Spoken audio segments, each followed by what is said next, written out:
Fantastic, wasn't it, for England? West Indies were very poor tonight, you have to say, but the way England started that first power play, I think what were West Indies 31 for 4, the end of their 6 overs. I think only 2 teams have won games from worse positions than that. 3 teams have won from that position before, so you're looking at a marginal chance for West Indies to win after those opening 6 overs. So that's why Moeen Ali was the player of the match. That game was done and dusted, or decided really, in that opening power play. He was excellent. England got their matchups, as the phrase is used in T20 these days, spot on against a left-hander heavy lineup that West Indies are, and that of course enabled Tymal Mills to come on the back of that excellent work from Moeen Ali. So somebody coming back into the England side who would have been a little bit nervous, no doubt, after a long layoff and on the back of his injury problems, was allowed to ease in without too much pressure. So excellent performance from England. They stumbled a little bit at the end, so it wasn't quite perhaps 10 out of 10, but pretty close to it. Well, were you in agreement with what England did with the bat and try and get the game done as quickly as possible to get that net run rate up? I thought to have the net run rate in the forefront of your mind is absolutely right. The man to my left probably knows what I'm talking about. If you recall England's World Cup of 1999 when they went out on net run rate. So I think that's absolutely right to have it in the forefront of your mind. I could absolutely see why Johnny Bairstow came in at number 3, possibly Moeen Ali. I thought when he started to slide further and further down the order, then we're talking about Dawid Malan, obviously. The only thing I thought then is that that's going to create, he's already under a little bit of scrutiny, and that's just going to create more scrutiny or more talk out of this game. So whether he should have slid down as far, I'm not sure, but I can see why net run rate, which might be absolutely vital at the end of this group stage, is at the forefront of your mind. Nasser, did we learn anything about conditions? Yeah, Go on. I might have blocked it in the game. Did we learn anything? Did we learn anything about condition under lights, or was it over too quickly? It was over too quickly. I'm looking down at the ground now. Not a lot of dews come down, to be honest. It's going to vary from ground to ground and day to day. It's interesting about the pitch, and Owen Morgan said this in the press conference before the game.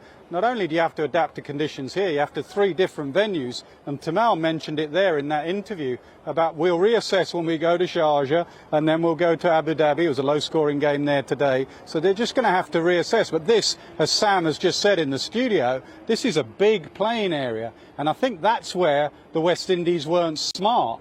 They were just still trying to hit it to the bigger parts of the ground. We saw with Owen Morgan with the pull, which he nailed. It didn't go for 6. The fielder was in 20 yards off the boundary to cut off the 2. So I don't think the West Indies was smart enough in their hitting areas. And I've just noticed, like Roston Chase doing a few laps around the ground, maybe they need that type of cricketer. If it's going to be a lower scoring World Cup, maybe they do. A, he breaks up those left-handers, and B, he is someone that can knock it around and run hard.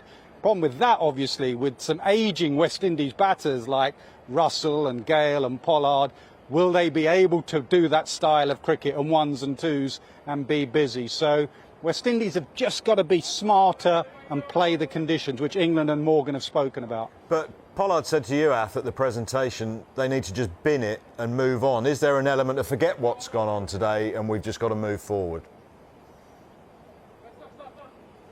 I think you have to strike a balance, don't you, as the captain or the coach, whoever is leading the post-match discussion, which will be done fairly quickly. One assumes they've got a couple of days, and I think they play South Africa next in 3 days' time, so you have got to move on quickly. But, you know, they lost the 2 warm-up games. They look pretty lethargic in those 2 warm-up games. They've been trounced here. So if there is something wrong, you have to kind of try and nip it in the bud as well.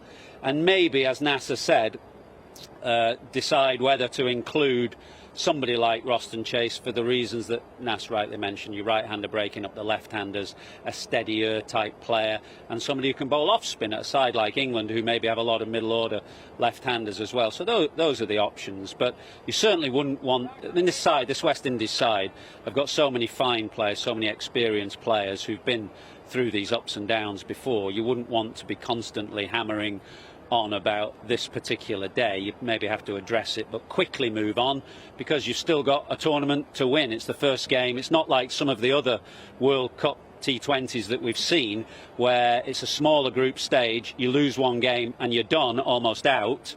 You can actually lose a game and still progress through. And the other thing, funnily enough, about this group, almost counterintuitive this, you think because Bangladesh and Sri Lanka have come through into this group, it's the harder group, which it is to some extent, but it also means that there are more chances for the other teams to get beat, because the two qualifiers into this group are pretty serious opposition in the conditions that you'll find. Well, next up for West Indies is South Africa, as Athers quite rightly says. Next up for England, Nass, is one of those qualifiers, and it's Bangladesh. No Mark Wood for this one. We understand he's had a jab. Would you just allow Wood a couple of games on the sidelines to let that settle down?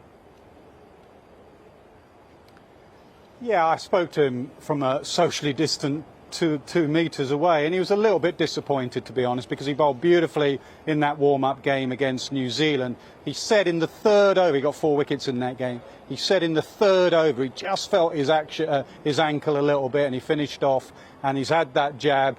You know, I think he's been a little bit cautious as well. He's been through so many injuries, he's been through so much. Ashes coming up as well. Mark Wood is so much value as a cricketer on and off the cricket field, so I do think you don't rush him back. You don't rush any fast bowler back. You just cannot do that. Some people at home might be saying, well, why are we asking Tamal Mills? He's only got to bowl 4 overs. But with fast bowlers in this format, you just cannot rush him back. And England have got other options as well, as they've shown here today. The key is going to be Abu Dhabi, reading those conditions well. That pitch there today looked like it spun a bit, and it was a low-scoring game. And just getting your mind around, and this is what England did in 2019 in the 50-over World Cup. Everyone before that tournament was talking about 400, 450. Could we have a 500? And it ended up being quite a low-scoring World Cup, 220-odd in the final. So I think maybe for all the teams, get your mind around that this may not be a 180 plays 180. 140 might win you the game. OK, thanks, lads. Safe travels. See you on Wednesday for England's game against Bangladesh. Do you agree with what Athers was saying there about the groups, though? On paper, you look at Group 1 and you go, well, hang on, from the qualifiers, you've got former World Cup winner Sri Lanka and Bangladesh.